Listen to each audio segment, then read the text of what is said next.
Deputy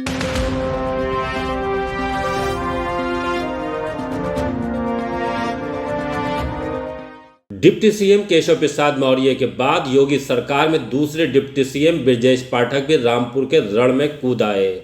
Azam Khan ने अपने जलसे में मशहूर शायर खुमार बाराबंकी के शेर सुनाए थे तो ब्रजेश पाठक अपनी मीटिंग में मौलवी साहब और उनके जिन का किस्सा सुना गए।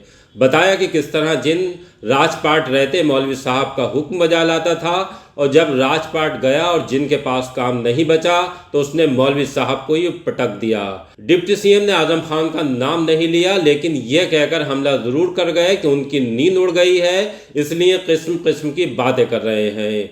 ब्रजेश पाठक के मुंह से जिनका ये किस्सा सुनिए और अंदाजा लगाइए कि उपचुनाव के नाम से मशहूर हो रहे रामपुर का रण किस करवट झुक रहा है। उड़ गए हैं, उनकी नींद उड़ गई है, तरह तरह की बयानबाजी करना चाहते हैं। चूंकि आप सब प्रबुद्ध वर्ग के लोग हैं तो एक कहानी आपको सुनाना चाहता हूं। एक पुराने मौलवी साहब थे तो उन्होंने जिन्न पाला हुआ था।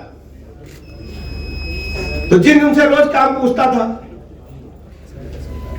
रोज काम बता देते थे क्योंकि उनके पास राजसत्ता थी, राजा का सहायक माना जाता था उनको। कुछ ना कुछ बता देते थे, तालाब खाली करो, ये बिजली का खंभा हटा दो, यहां से लाइब्रेरी हटा दो, ये बिल्डिंग गिरा दो, ये फलाने की जमीन कब्जा कर दो। तो जिन्हें तत्काल करके जो हुक्म करके लाता था। लेकिन जब राजपाट चला गया, अब जिन्न पूछे काम बताओ, और जिन्न की शर्त यह थी कि अगर काम नहीं बताओगे तो जिन्न खुद उठा करके अपने गुरु को पीटने का और पटकने का काम करेगा। आज यही हालत यहां मैं देख रहा हूं क्योंकि राजपाट है नहीं।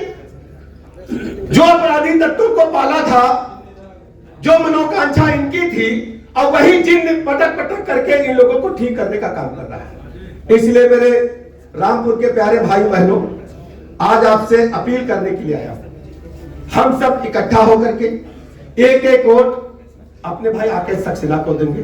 ये वोट कमल चुनाव चिन्ह पर आदरणीय प्रधानमंत्री जी की जन कल्याण कार्यक्रम जो है उन पर मोहर होगा। आदरणीय मुख्यमंत्री जी के जो लाइन आर्डर की बातें हैं उन पर मोहर होगी। और आदरणीय मुख्यमंत्री जी ने तो ओडीओपी के माध्यम से रामपुर को नंबर 1 पर रखा है। रामपुर को हम सब जानते हैं, सामान्यतः लोग रामपुर को लोग विदेश भावना के कारण जानते हैं। लेकिन पिछली बार रामपुर आया तो हमें पता चला चाकू के साथ वायलिन भी यहां बनती है और दुनिया को जाती है वायलिन यहां से। जो संगीत की धारा रामपुर से निकलती थी उसे कमजोर किया गया और अन्य जो विध्वंसकारी ताकतें थी उनको ऊपर किया गया। लेकिन अब रामपुर में ये नहीं होगा। हम यहाँ वायलिन की धुन को दुनिया के आसमान पर पहुंचाना चाहते हैं और यह काम आकाश तक सुना करें।